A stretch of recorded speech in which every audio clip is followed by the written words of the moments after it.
Example number 4 है ये, NCERT का, पेज 200 पे दिया हुआ है। क्वेश्चन में बोला है, एक बार समझा रहे थे क्वेश्चन। ये पॉइंट पी है,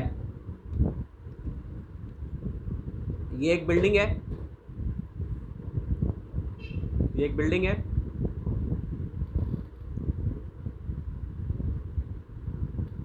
ठीक है बच्चों। और कह रहा है कि एक फ्लैग जो है लटकाया हुआ है, a flag is hosted at the top of a building and the angle of elevation of the top of the flag from P is 45 degree. So ये एक P पॉइंट है, ये हमारा एक झंडा है। बेटा इस चैप्टर में ना आपको लैंग्वेज बिल्कुल समझ में आनी चाहिए, क्योंकि आपको लैंग्वेज अगर समझ में आ गई तो आप इजीली क्वेश्चन को सॉल्व कर लोगे, क्योंकि उसके बाद बहुत आसान हो जाता है। तो यहाँ पे है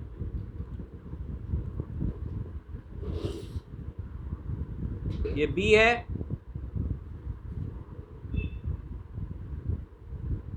ये D है, ठीक, और ये P है, ये यहाँ से D हो गया। तो इसमें अब दो एंगल है, एक तो 30 डिग्री का है, एक तुम्हारा 45 डिग्री का है।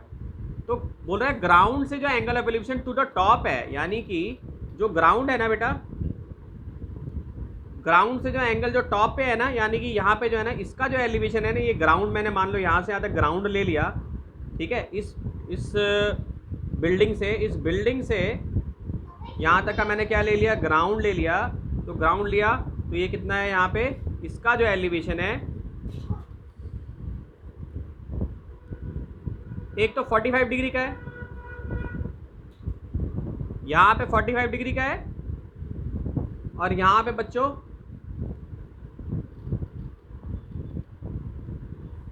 30 डिग्री का, ठीक है। यहाँ 30 डिग्री का, यहाँ पे 45 डिग्री का, ठीक। तो साफ साफ क्वेश्चन में पता चल रहा है कि टॉप ऑफ अ बिल्डिंग से, यानी कि यहाँ से जो एंगल ऑफ एलिवेशन लेना है हमें, वो 30 डिग्री लेना है, क्योंकि साफ साफ लैंग्वेज में दिया हुआ है कि the angle of elevation of the top of a 10 metre tall building, यानी कि ये जो है ये 10 मीटर आपको दिया हुआ है, ठीक है। तो आपको ये वाली लेंथ बच्चों निकालनी है, ये वाली लेंथ जो है ये आपको निकालनी है, ठीक। सो tan थीटा क्या होता है, परपेंडिकुलर अपॉन बेस होता है, ठीक है। tan थीटा होता है परपेंडिकुलर अपॉन बेस। तो यहाँ पे परपेंडिकुलर क्या हो जाएगा तुम्हारा, AB अपॉन AP। ये अगर मैं A ले लूँ तो ये क्या हो जाएगा, AB अपॉन AP हो जाएगा, ठीक। AB की वैल्यू तो दे रखी है हमें 10, AP की वैल्यू हमें निकालनी है, AP को हम ऐसे ही छोड़ देंगे। और क्या यहाँ पे एंगल कितना बन रहा है, 30 डिग्री। तो tan 30 कितना होता है, बहुत आसान है, tan 30 कितना हो जाएगा, 1/√3, ठीक है। ये कितना हो जाएगा, 1/√3 इक्वल टू 10/AP, ठीक है। ये हो जाएगा। तो AP की वैल्यू कितनी हो जाएगी, 10√3, ओके। अब 10 हो गया, √3 की वैल्यू कितनी होती है, 1.732। तो √3 की वैल्यू होगी 1.732 हो गई, तो ये आ जाएगा टोटल 17.32 मीटर, ओके। कितना आ जाएगा, 17.32 मीटर आ जाएगा। अब ये dB की वैल्यू हमें तो ये बतानी थी, dB की वैल्यू बतानी है, तो dB को हम ले लेंगे x, ठीक है। अब अगर हम tan 45 ले यहाँ पे बच्चों, तो ऐसा लिख सकता हूँ मैं इसको, tan प्लस x परपेंडिकुलर, और बेस में क्या आ जाएगा, बेस तो आ गया मेरे पास, कितना आ गया बेस, 10√3 आ गया, ठीक है। मतलब अब की बार मैं ये लेने वाला हूँ, पूरा 45 डिग्री लेने वाला हूँ, ये पूरा लेने वाला हूँ 45 डिग्री, और 17.32। हाँ वो कर लेंगे बेटा, हम वो कर लेंगे, कोई दिक्कत नहीं है, वो हमने निकाल लिया। अब हम इसको इजीली निकाल लेंगे। तो tan 45 होता है 1, 10 प्लस एक्स आ जाएगा अपॉन 10√3 आ जाएगा। ठीक है, तो ये क्या आ जाएगा 10√3 इक्वल टू 10 प्लस एक्स हो जाएगा। ठीक है, तो एक्स की वैल्यू क्या हो जाएगी,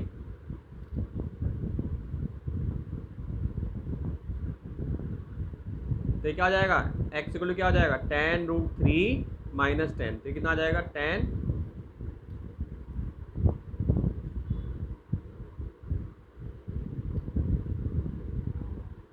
कितना आ जाएगा एक्स इक्वल टू,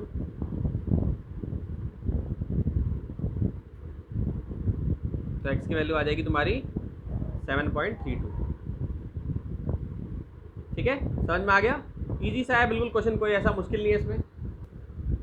देखो इस क्वेश्चन में क्या बोला गया है, एनसीईआरटी का क्वेश्चन नंबर 5 है, पेज 201 पे दिया हुआ है कि एक टावर है, ठीक, और वो उसकी जो शेडो है, एक टावर की शेडो है, the shadow of a tower standing on a level ground is found to be 40 metre longer when the sun's altitude is 30 degree.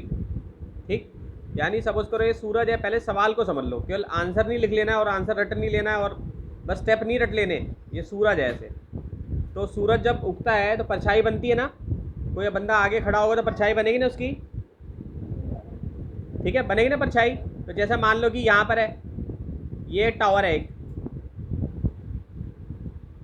तो इसकी शेडो, इस टावर की शेडो जो है इस तरफ बनेगी, ऐसे ज़मीन पर बनेगी, तुमने नोटिस किया होगा शेडो बनती है हमारी। ठीक है, तो कह रहा है the shadow of a tower standing on a level ground is found to be 40 metre longer when the sun's altitude is 30 degree. यानी कि इसका मतलब ये है कि जब सन के साथ जो एंगल बन रहा है कितना 30 डिग्री बन रहा है। ठीक, सन के साथ कितना बन रहा है एल्टीट्यूड 30 डिग्री बन रहा है व्हेन इट इज 60 डिग्री। ठीक, यानी जब इस तरफ सन के एंगल की जो वैल्यू है, अगर इस पॉइंट पे 60 डिग्री बन रही है तो यहाँ पे 30 डिग्री बन रही है। ठीक है, और 40 मीटर इसकी लेंथ बढ़ जाती है, 40 मीटर लॉन्गर बन जा रही है। यानी कि पहले जैसे मान लो शेडो यहाँ पर बन रही थी, तो सन की ऐसी इस तरीके से सिचुएशंस बन रही है, यानी सन की ऐसी पोजीशन बन रही है कि इसकी वजह से इसकी जो शेडो है वो 40 मीटर बन जाती है, लॉन्गर हो जाती है। यानी कि एक्चुअली में इसकी जो शेडो है वो यहाँ तक ही बन रही है, यहाँ तक ही बन रही है, लेकिन सन का जो एल्टीट्यूड है यानी सन की जो पोजीशनिंग है इस तरीके से बन रही है कि ये 40 मीटर लेंथी हो जा रही है और उसकी जो वैल्यू है कितनी हो जा रही है 30 डिग्री हो जा रही है। ठीक, सन का एल्टीट्यूड कितना है 30 डिग्री। अब ये चीज़ समझने वाली है, सन्स एल्टीट्यूड मतलब एल्टीट्यूड क्या होता था वैसे, लेंथ को ही तो कहते हैं, यानी लेंथ की बात करें, जो रेज हैं सन से जो रेज निकल रहे हैं उसके लेंथ की बात कर रहे हैं। ठीक है, सन के रेज से, यानी सन से एक सन से क्या निकलती है, रेज निकलती है ना, तो मान लो सन से एक रेज निकल रही है, ऐसे रेज निकल रही है, मान लो एक रे निकल रही है, रे निकल रही है। ठीक है, तो सन का जो एल्टीट्यूड है वो when the sun's altitude is 30 degree यानी 30 डिग्री का एंगल बना रहा है। अब देखो यहाँ से एक लाइन खींचूंगा, गहराई से समझना है सवाल को, ये ऐसे लाइन खींची है मैंने, सन से आ रही है ना लाइट, ठीक है, ये देखो ये इधर भी 30 बन गया, इधर भी 30 बन गया, समझ रहे हो। तो जब ये 30 डिग्री पे है तो इसका शेडो का कहाँ बन रहा था 60 डिग्री पे बन रहा था, और शेडो क्या हो जाती है, उसकी लेंथ बढ़ जाती है, कितनी बढ़ जाती है 40 मीटर बढ़ जाती है। ये है असली सवाल का मतलब। ठीक, तो निकालना क्या है हमें निकालना है ए बी, हमें ए बी की वैल्यू निकालनी है बच्चों। सर हाँ बेटा बोलो। तो इसकी मार्किंग कर देंगे डी सी बी। ठीक है, तो डी बी की जो वैल्यू होगी इसको x मान लेते हैं बच्चों। ठीक है, कुछ नहीं दिया तो हम x मान लेंगे। सो डी बी इक्वल टू क्या हो जाएगा 40 प्लस x हो जाएगा, ये मीटर आ जाएगा। ठीक है, अब tan 60 क्या होता है परपेंडिकुलर अपॉन बेस, है ना, परपेंडिकुलर क्या है ए बी हो जाएगा और नीचे क्या हो जाएगा x हो जाएगा। अब तो ए बी भी नहीं पता हमें, x भी नहीं पता, लेकिन हमें एक चीज़ पता है, एक चीज़ हमें पता है कि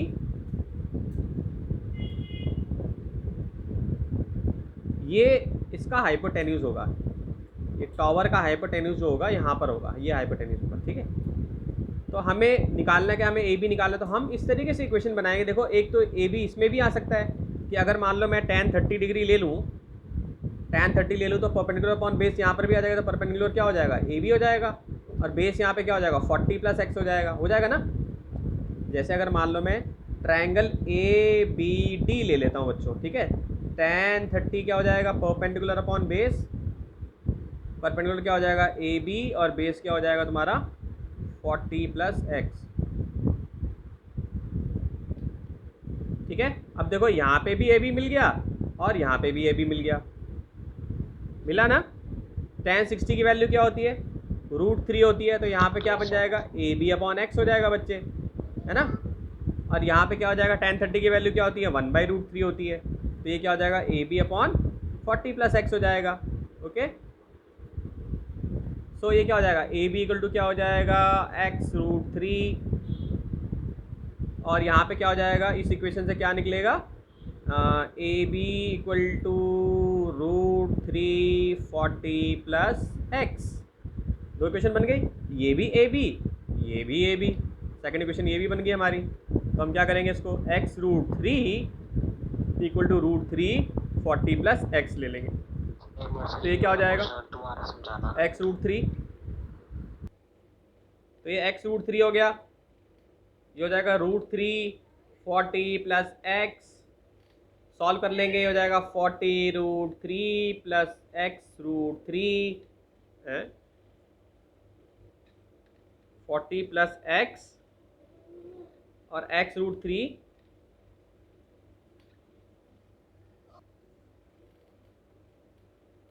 ये बच्चों यहाँ पे इसके नीचे आएगा ये,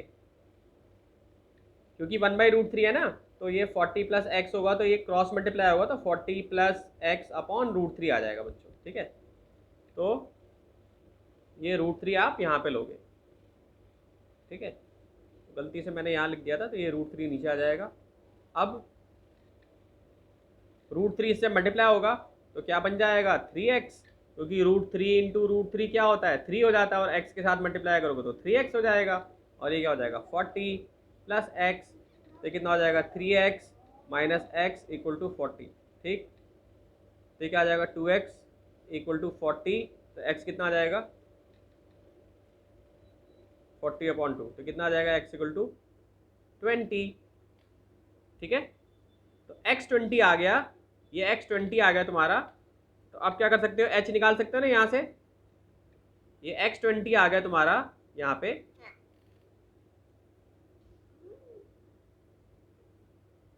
तो ए बी निकालना था हमें, ये वाली इक्वेशन यूज कर लेंगे हम। तो √3 x की जगह पे क्या लिख दोगे यहाँ पे 20, ए बी तुम्हारा क्या हो जाएगा हाइट ऑफ टावर, तो ये क्या हो जाएगा 20, √3 इसका आंसर हो जाएगा। ठीक है, लिख लो बच्चों उसको, चलो एक बार समझा रहा हूँ, एक बार समझा रहा हूँ मैं इसको। कह रहा है angle of depression of the top and the bottom. Depression क्या होता था, क्या बताया था मैंने डिप्रेशन, जैसे मान लो कोई बच्चा यहाँ पे एक टावर है, इसको देख रहा है, यहाँ पे झंडा लगा हुआ है, तो मान लो आंखों से इसने देखा यहाँ पे। ठीक है, तो अगर मैं यहाँ से सीधी लाइन बनाऊँगा तो ये मेरा एलिवेशन हो जाएगा। ठीक, और अगर मैं यहाँ से ऐसे बनाऊँगा तो यही मेरा डिप्रेशन भी हो जाएगा। समझ रहे हो, सिंपल सी छोटी क्लास की थ्योरम लग रही है कि पैरेलल लाइन होती है तो ये वाले एंगल जो है आपस में इक्वल होते हैं। सेम यही चीज़ यहाँ पे लग रही है, क्योंकि लाइन को अगर एक्सटेंड कर दूंगा मैं ऐसे तो ये थीटा जो है आपस में इक्वल होगा। तो इस सवाल में भी यही दिया हुआ है। इस सवाल में क्या बोला गया है कि angle of depression of the top and the bottom of an 8 metre tall building, तो डिप्रेशन दे रखा है हमें एंगल जो है। ठीक है, सो बिल्डिंग हम ले लेते हैं, ये हमारी बिल्डिंग है। क्वेश्चन को मीनिंग समझना बहुत जरूरी है बेटा। तो ये क्या हो गया P, ये हो गया C, ये हो गया D। ठीक है, P, C और ये D हो गया। ठीक है, सो ये हमने ऐसे ही एक टावर बना लिया। So angle of depression of a top and the bottom of an 8 metre tall building from the top, ये हमारी ये वाली जो बिल्डिंग है ना, ये हमारी मल्टी स्टोरी बिल्डिंग होगी।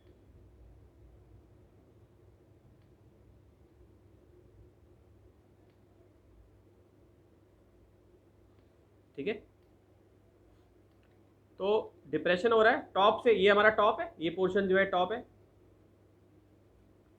ठीक, कितना एंगल इसका है 30 डिग्री पे है।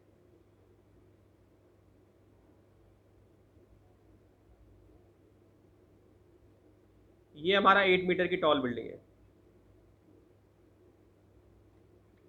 ठीक है। तो इसके टॉप से जो एंगल ऑफ डिप्रेशन हो रहा है, यानी पहला जो एंगल बना, यानी अगर ऐसे लाइन खींचूं तो कितने का बन रहा है, एक बन रहा है 30 डिग्री का, एक बन रहा है 45 डिग्री का। एक 30 डिग्री का बन रहा मतलब है, कि जहाँ से हमें एंगल जो जहाँ से हमें मतलब वो एंगल बना रहे हैं हाँ वो पहले से ही सर ग्राउंड लेवल से 8 मीटर ऊपर है। नहीं, ये देखो, ये जो मैं लाइन डार कर रहा हूँ ये मल्टी स्टोरी बिल्डिंग है, इससे डिप्रेशन, दो एंगल डिप्रेशन आ रहे हैं। ये इसका टॉप है, इसका टॉप यहाँ पर है, इसका बेस यहाँ पर है, इसके टॉप से बन रहे हैं दोनों एंगल जो है, समझ रहे हो। तो एक बन रहा है 30 डिग्री का, ठीक है, कितना बन रहा है, एक 30 डिग्री का बन रहा है ये, यानी यहाँ से अगर लाइन खींचूंगा मैं तो यहाँ पे 30 डिग्री का एंगल बन रहा है, ठीक है। इसको थोड़ा और फाइन कर देता हूँ मैं,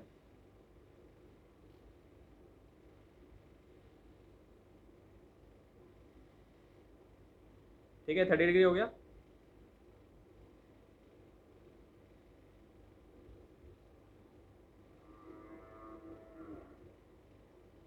ये 30 डिग्री हो गया बेटा, ठीक। ये वाला एंगल 30 डिग्री हो गया, यहाँ से ये और ये आपस में इक्वल हो गए। और एक जो है आपका ये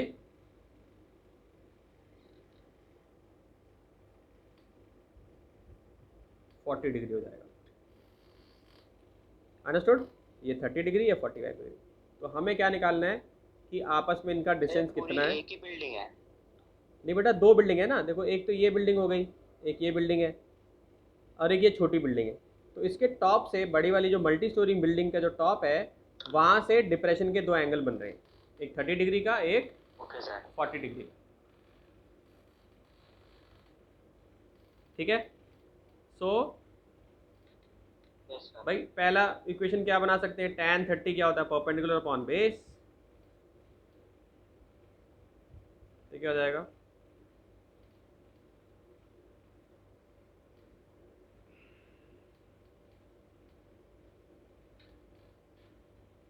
PD अपॉन BD, या D भी बोल लो, कुछ भी बोल सकते हो, ठीक है। तो यहाँ से क्या बनेगा, 1/√3, 1/√3 हो जाएगा। और या फिर इसको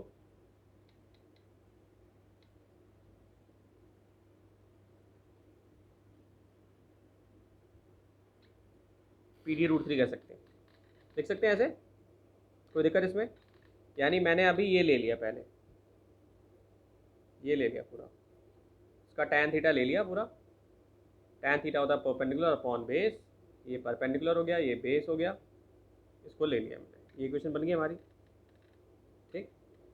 ऐसे ही अब दूसरा क्या लूँगा मैं, दूसरा ये ले लूँगा,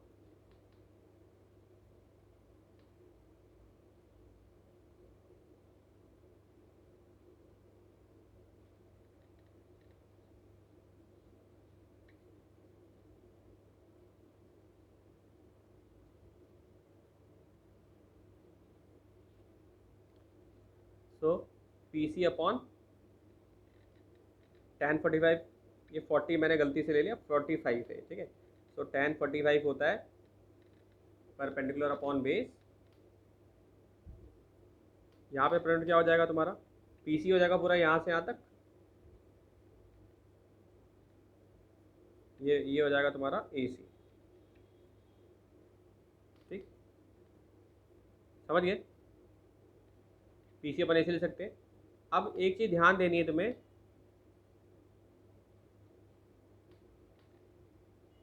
कि tan 45 की वैल्यू बेटा 1 होती है, तो इस हिसाब से इनडायरेक्टली हमें क्या पता चल गया कि जो हमारा PC है वो AC के इक्वल है, ठीक है। ये पता चल गया हमें कि हमारा PC जो है वो AC के इक्वल है, ठीक है। हेलो, आ रहा समझ में। तो PC Yes, AC sir. के इक्वल है।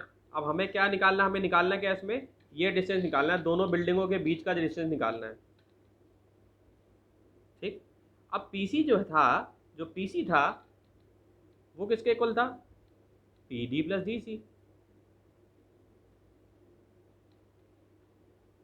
पीडी प्लस डीसी के इक्वल था ना। और पीडी की वैल्यू हम निकाल चुके हैं बीडी के साथ रिलेट करके, कर सकते हैं ना हम, कर चुके हैं ना पहले, कर सके कि नहीं, पहले कर चुके। सो पीडी प्लस डीसी, ठीक है, पीसी किसके इक्वल हो रहा है तुम्हारा, पीडी प्लस डीसी के इक्वल हो रहा है, और ये एसी के इक्वल भी है, ठीक। अब बीडी की वैल्यू जो है हम पहले निकाल चुके हैं, बीडी की वैल्यू क्या थी, पीडी रूट 3 थी ना पहले, और पीडी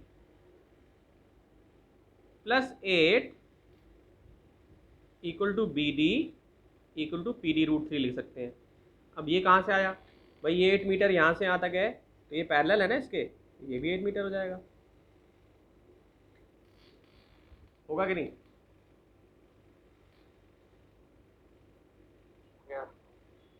तो इससे आपसे ऐसा लिख सकता हूँ, ये इक्वेशन बन जाएगी मेरी P D plus 8 equal to B D equal to P D root 3। तो अब पी डी को क्या ले सकता हूँ मैं, यहाँ से पी डी को ले जाऊँगा मैं, 8 P D root 3 minus P D common आ जाएगा, क्या हो जाएगा, root 3 minus 1 equal to 8। So 8 upon root 3 minus 1 equal to P D.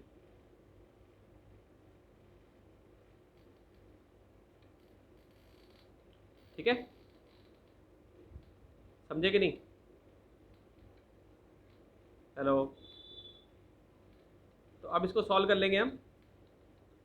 8 root 3 minus 1 है, यहाँ पे हम इसको रेशनलाइज कर देंगे, रूट 3 प्लस 1,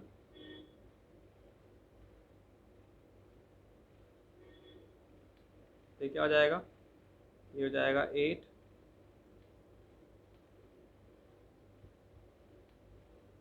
रूट 3 का स्क्वायर माइनस 1 का स्क्वायर। इसमें आइडेंटिटी लगा देंगे हम, a minus B A plus B, तो ये हो जाएगा A square minus B square, यानी रूट 3 का स्क्वायर माइनस 1 का स्क्वायर। ठीक है, तो ये आ जाएगा तुम्हारा सॉल्व करके 2, 8 यहाँ कॉमन ले लेंगे, रूट 3 का 3 हो जाएगा, माइनस 1 ये 2 हो जाएगा, और 8 हो जाएगा, रूट 3 प्लस 1 हो जाएगा, तो 2 4 जा 8 होता है, तो ये आ जाएगा 4 रूट 3 प्लस 1। ठीक है, अब ये जो आया है, अब हमें पता है कि P D plus D C equal to A C के इक्वल है। ये हमने क्या निकाला था, ये तो हमने सारा पी डी निकाला था ना बच्चों, ये तो पी डी निकाला था हमने। तो पी डी डी सी 8 था हमारा,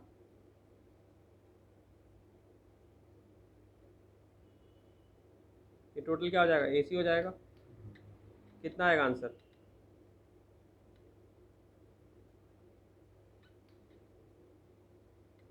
ये जाएगा 12।